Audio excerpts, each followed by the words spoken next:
Hello, everyone.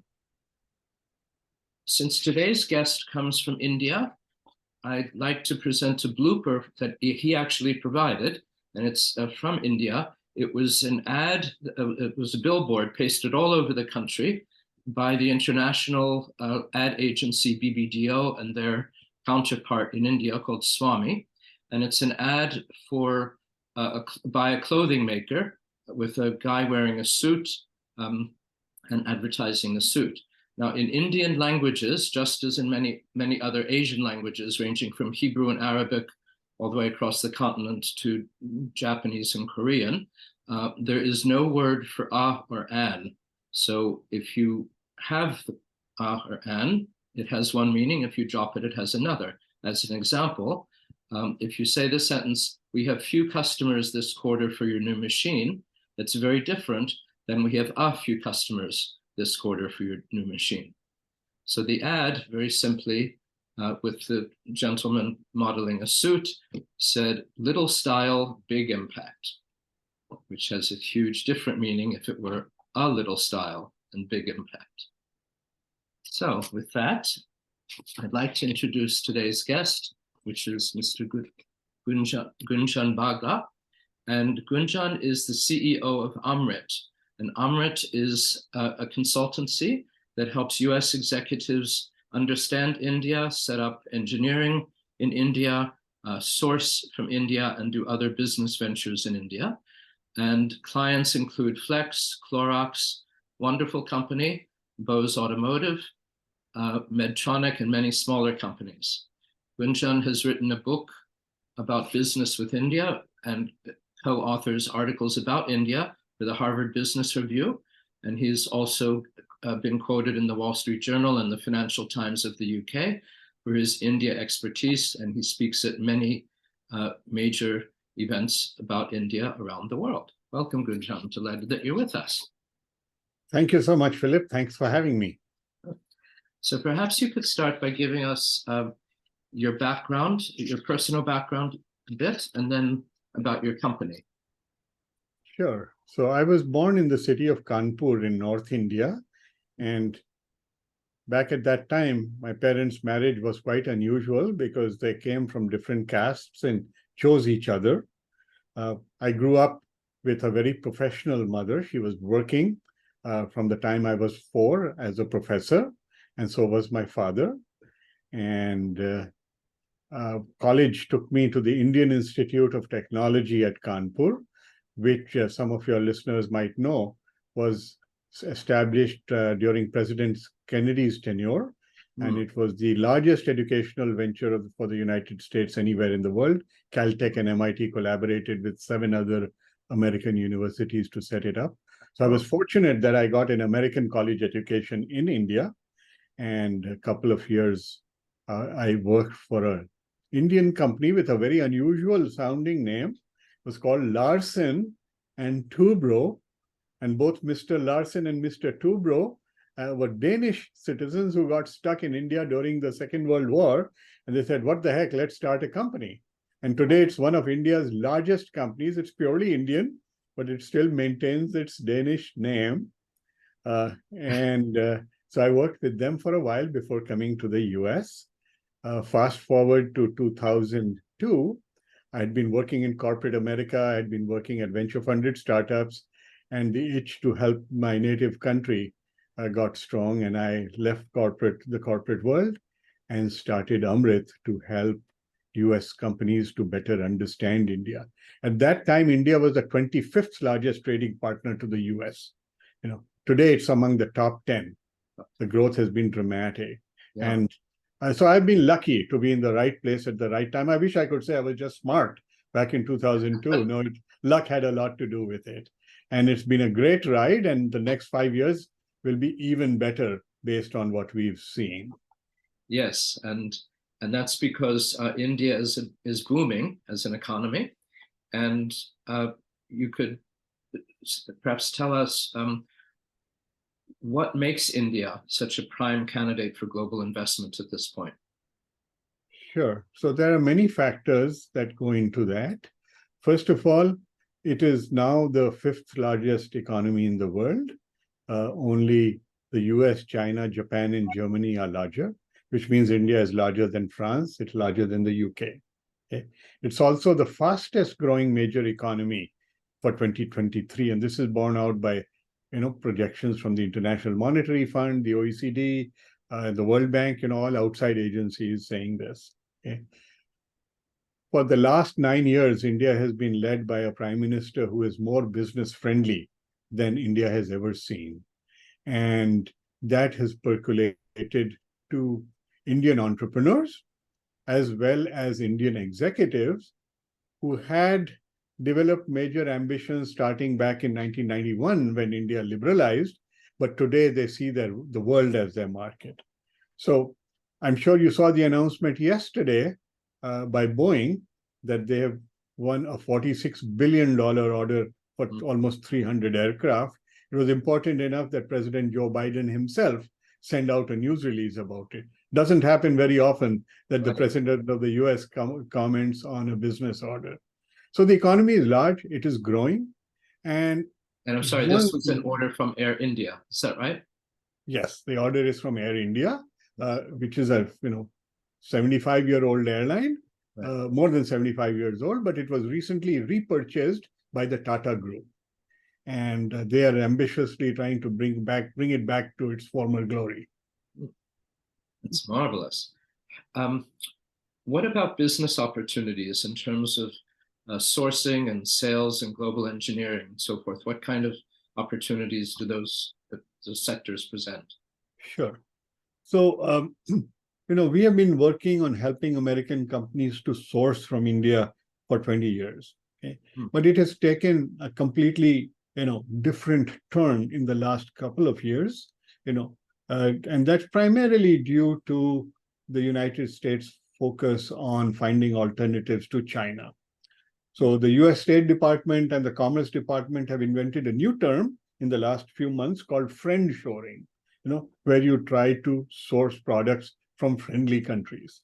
Well, when you look around the world, which friendly countries can offer affordable product in the kind of volume that American consumers and business need. Okay, there's very few choices there, and India is at the top of the list. So, for example, Apple was making almost all of its devices in China.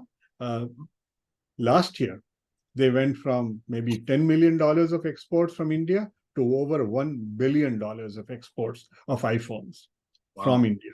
Okay, so they're going to employ about 50,000 people. Apple has not hired them directly. This is still their third-party contractors, but they are setting up these factories in Bangalore and Chennai.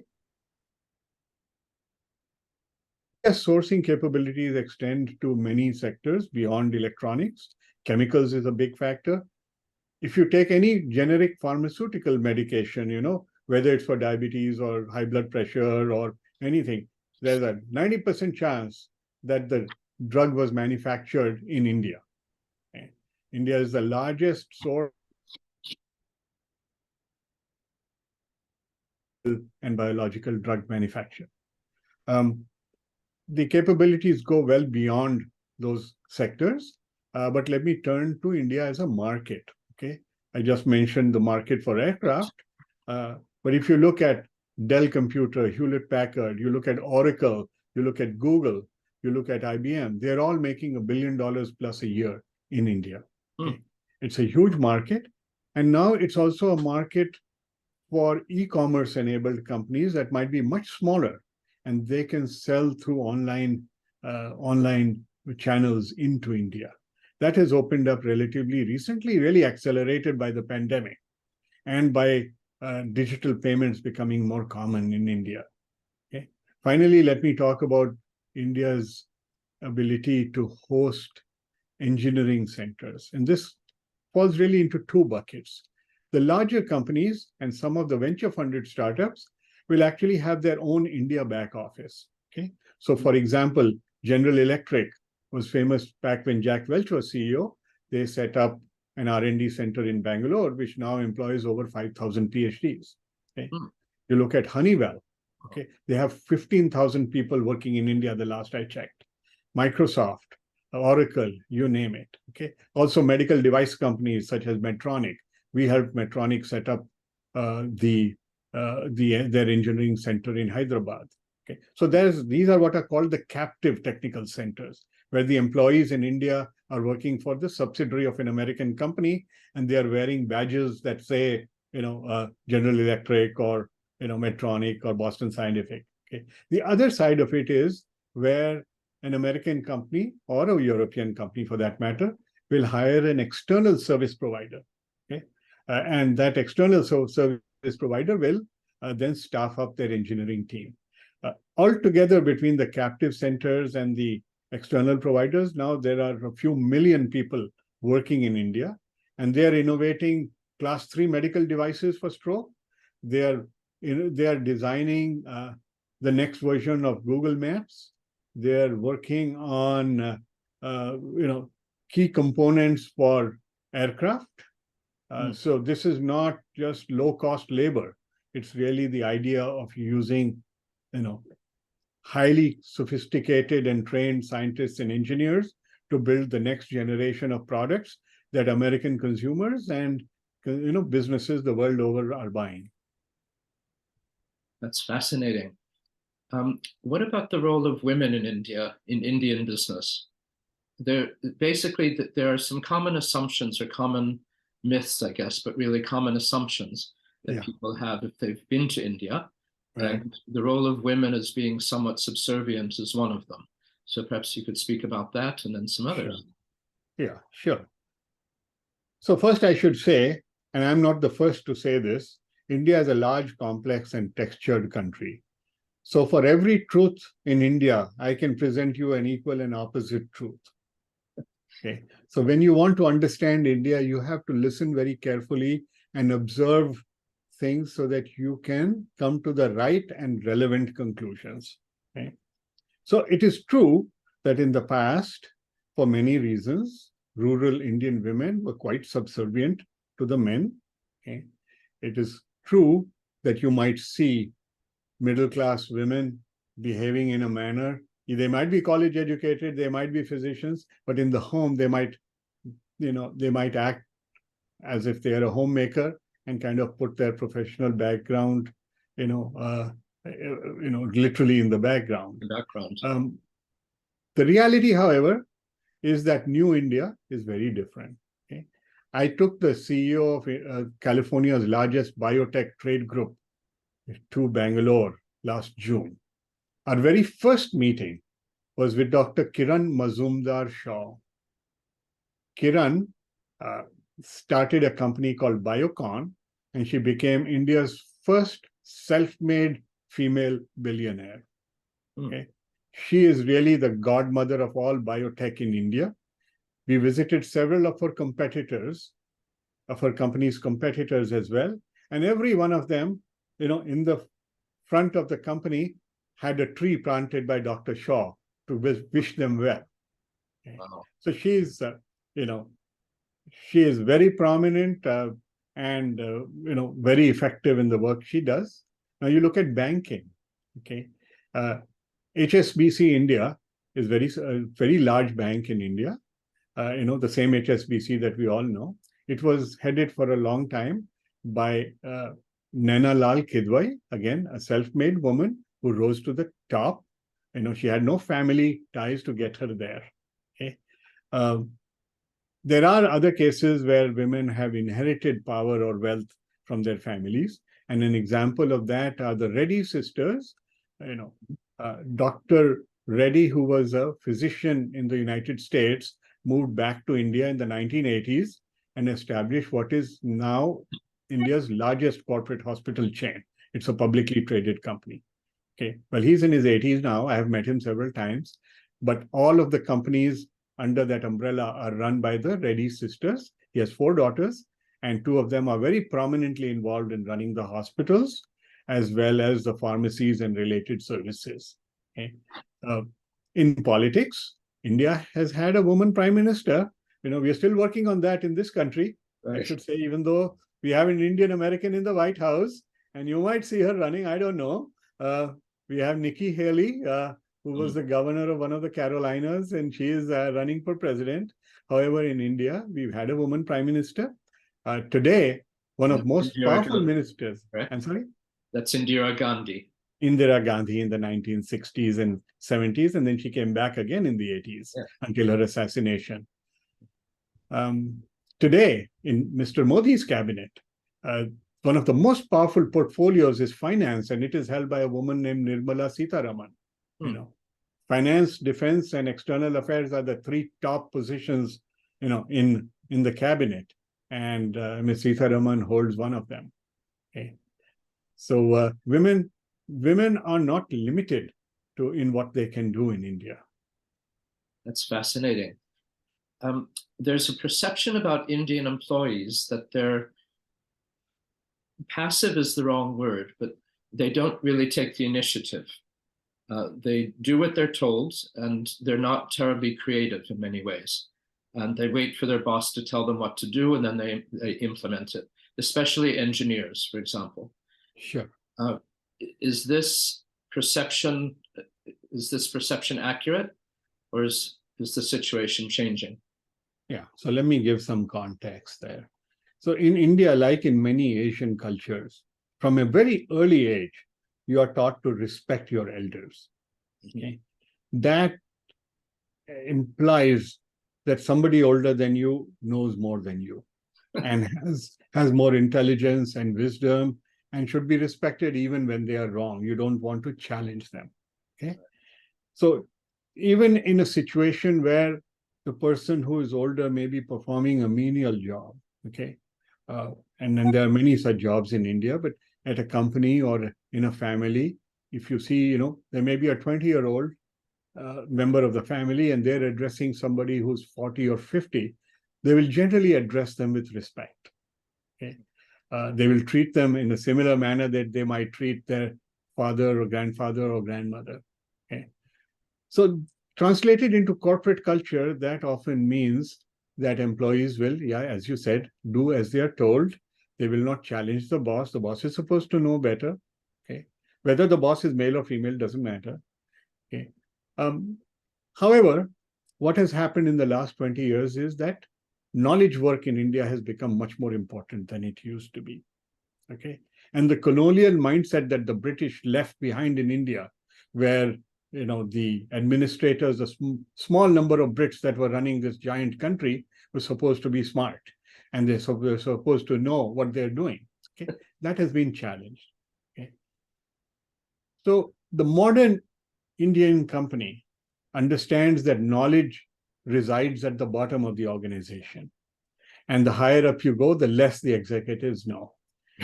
Particularly when you see American companies operating in India, whether it's a Google or a Cisco or a Capgemini or an Accenture, okay, they reward and encourage their employees. Okay, they train them, they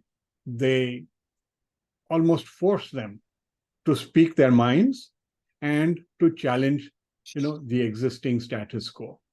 Once employees know this, after a few weeks of being reinforced, okay, they will open up. It's not that they are not creative. They've just been socialized to hide their creativity, okay? So once they know that they won't be penalized for this, you know, they do open up, okay? When writing my book, I interviewed a friend of mine who had 12,000 people working for him at IBM, okay? And he described how they had caused this transition to happen within the company, okay? You look at a company called Adobe, okay? They now design products in India. Product management is done in India, not just the coding and the development, okay? So one version of Google Maps was actually developed in India and then transported to the US. So there are many, many examples of that. If an average company just goes into India and plays along with the stream of things happening, then yes, they will encounter all of the issues that you mentioned. But if they make a deliberate and determined effort to, you know, harness harness is not the right word, to unleash the creativity and assertiveness of their employees, they will be amply rewarded. Now, the evidence of that is visible, Philip, when you look at managers from India all over the world. You go to Singapore, okay, many of the companies there are run by Indians, people of Indian origin. I was in Shanghai And I was surprised to see Indian managers running Chinese companies. Wow. Okay. It's not that Chinese don't have talent. It's just that Indians have transportable talent. Okay. It's no surprise that Google and IBM and Microsoft today are headed by executives of Indian origin here in the US. Correct. Yes. Yeah. So none of them got there by being meek or subservient. Of course. Yeah. Yeah, that's really quite amazing. Wonderful. One of the other aspects of doing business in India is the enormous poor sector. Obviously, not everyone is middle class and people are rising, but the poor sector. And I was wondering if you could speak about how companies, not the high-tech companies, but perhaps low-tech manufacturing companies, consumer product companies primarily, how do they adjust their products to tap the huge monetary wealth of the poor sector? Just because they're poor doesn't mean they don't have money. It just means that they spend it in a different way. And I can give an example. As in Africa, for example, in the Western world, we would buy bottles of shampoo, quite large, right? And if you go to Costco, you can buy 10 bottles of shampoo. That's assuming you've got a closet to store it in. Right. But in Africa, companies still sell shampoo, but they make little packets or little sachets of shampoo that you can buy for a penny or a nickel or something. And, it lasts, obviously for a day or two. Yes. So that's one way that it works. Can you speak to whether it's the same in India? Yes, you bring up a great example. And I was fortunate to visit a company in southern India called Cabin Care. The founder of Cabin Care invented that concept of the sachet. Since then, I've seen at least a dozen other people claim to have invented it. Okay, but Cabin Care's approach was that we want to offer products that the upper middle class can consume. We want to offer them to the lower middle class and to the masses. And one way that they thought that they could do this was by reducing the ticket price so that people, blue collar workers who often are paid by the week and sometimes even by the day could buy the product. So he took his bottles of shampoo and said, let me sell the sachet for 1 rupee. Okay. At that time, a rupee was maybe 10 cents, and now a rupee is, because of devaluation, is a couple of pennies, and the cost of the sachets has gone up to 2 rupees or 5 rupees. But the idea is that the laborer who's working in the fields, they only want to use the shampoo once a week. Okay. Right. On the special day where he's going to be meeting his friends or her friends. And so on the way home from work, he or she can stop by this little kiosk that sells the products, and the sachets are hanging in strips, and they buy just one. Okay. So the idea of buying in small quantities, no matter what it is that you buy, has been reinforced in India. And today, the shampoo sales in India is like 67% by volume are on the sachets. Okay. So Cabin Care unlocked a market that didn't exist before. And today, whether it is Unilever, which is the largest consumer company in India, or Amway or whoever, they all now follow this approach. I took the wonderful company to India, for their pistachios. And we said, pistachios are expensive in India. And the imported pistachios from California are going to be really expensive. And we said one way to get the consumer to try them is to package them in the smallest quantity possible. So you get like 6 or 7 pistachios in this pack, but it enabled the Indian consumer to see how much better the American pistachios were compared to products from other countries. This mentality pervades everything in India. Even the rich will buy in small quantities in many cases. Oh, that's fascinating. That I didn't know. Yeah. It's quite amazing. One of the downsides of doing business in India is the perception that business is difficult. For example, with a lot of rules and regulations that can suddenly change. Sure. So what are some difficulties that companies typically encounter? and how do you suggest overcoming them? Sure. Yeah. So there's a strong perception that India is not an easy place to do business. And I would divide my answer into two parts. Partly, yes, it's true.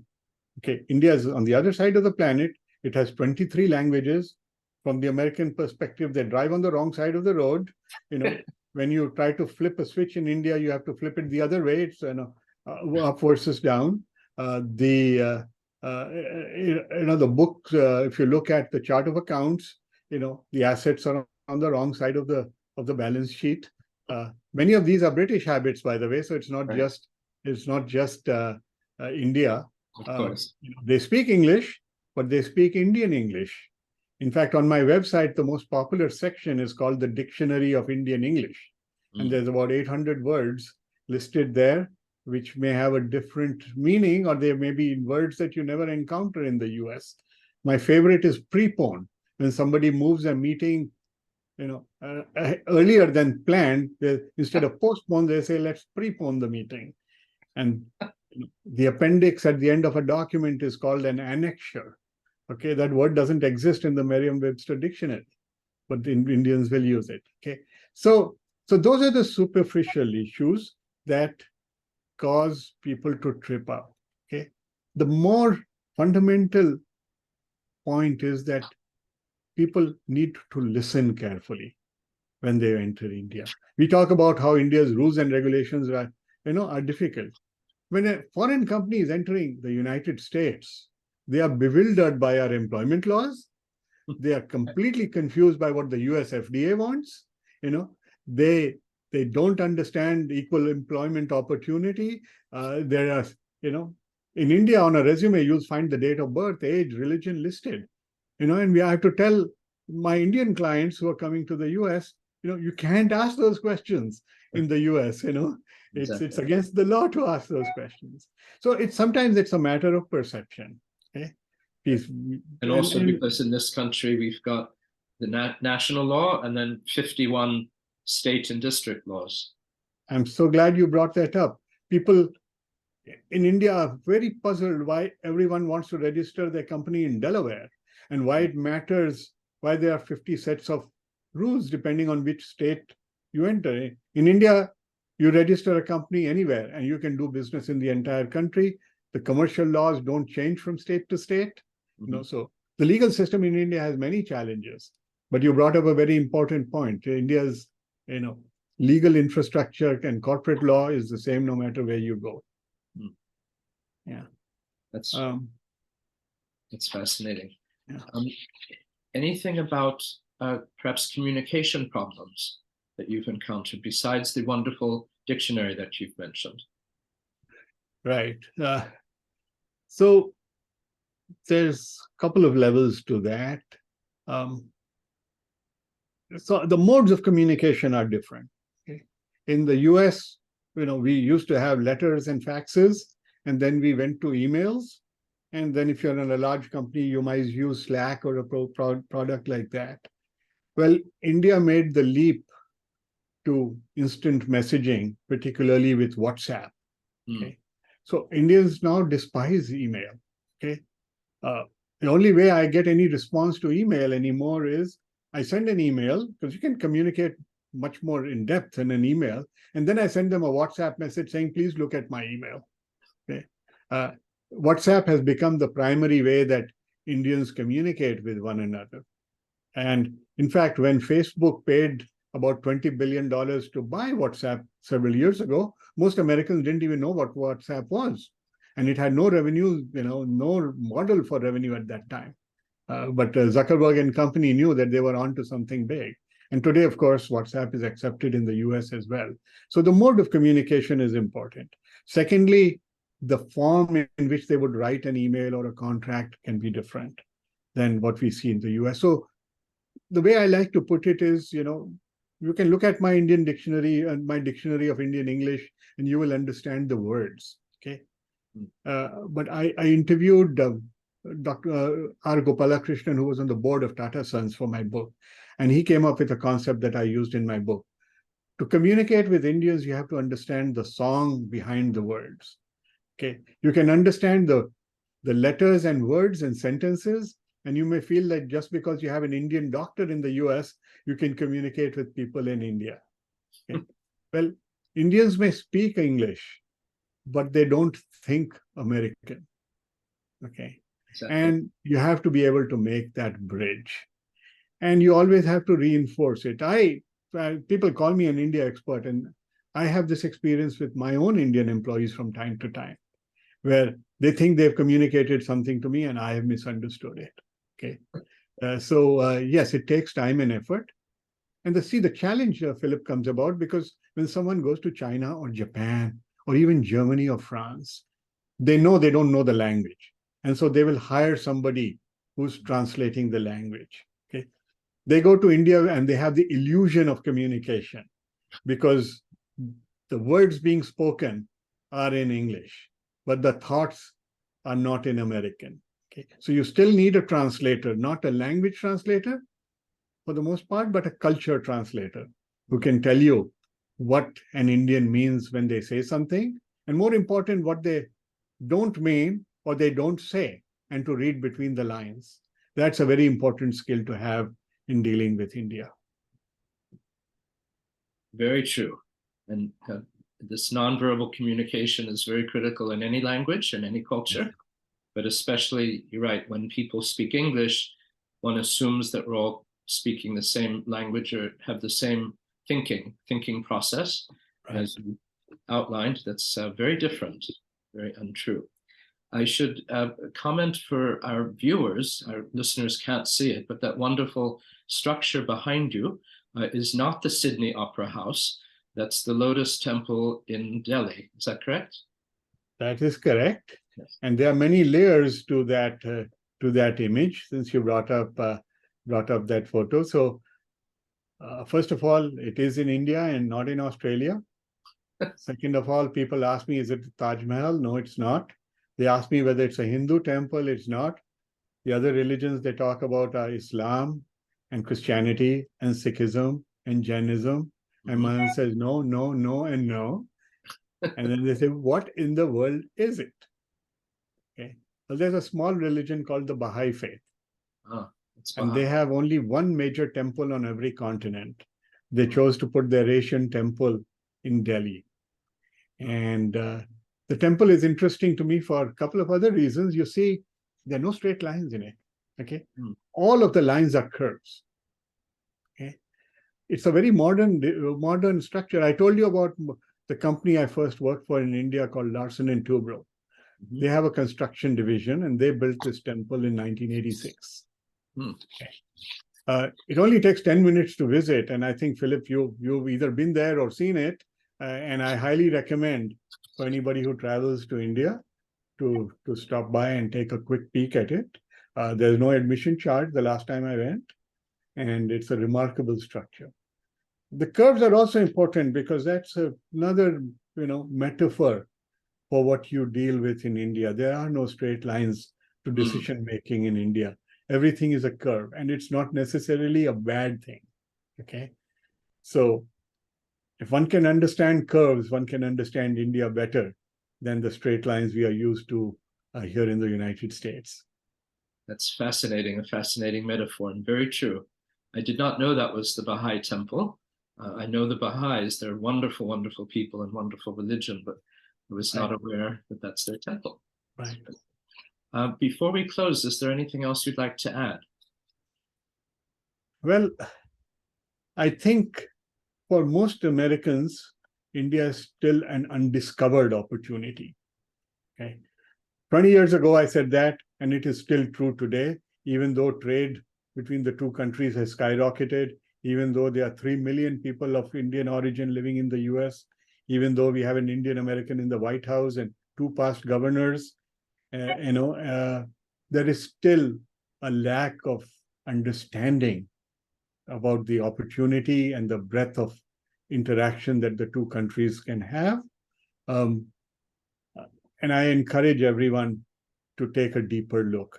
Part of the challenge, Philip, is that most American media only brings bad news about India. Right. The one newspaper or media site that has fuller business coverage about India than any other is the Wall Street Journal. And if you read their pages, you'll find, much more news about India that the Washington Post or my hometown paper, the LA Times, or even the New York Times often misses. So I encourage people to look at the Wall Street Journal and also to look at Indian media if they want to understand the country. India is an open society, unlike the other East Asian countries, which are insular and closed, because it's as diverse as the US, actually more diverse. It's been that diverse for 3,000 years. Okay? So there are no secrets in India if you have humility and a sense of humor. Those are the two most important things to pack when you travel to India. If you say, I'm American, I'm the best in the world, it's going to screw you up everywhere. If you go there with a humble attitude, people will open up. They know American products are good. They know America is a world-class country. Okay, the relatives of many of the business leaders in India actually live in the US. India's foreign minister has 2 children. One lives in Washington, one lives here in Los Angeles. Okay, it's a very open society if you know how to listen. So that's probably the most important takeaway that I would encourage your readers to explore. And if they have more questions about that, I'm happy if they reach out to me. And I think you're going to share my LinkedIn URL and my website. I'm delighted to take on questions from any one of your listeners or viewers. Thank you very much. This was a fascinating discussion with Mr. Gunjan Bagla of Amritt, the CEO of Amritt Corporation. And hope you will join us. I hope you all will join us next week for another edition of Global Gurus and their stories of international business. Thank you. Thank you, Philip.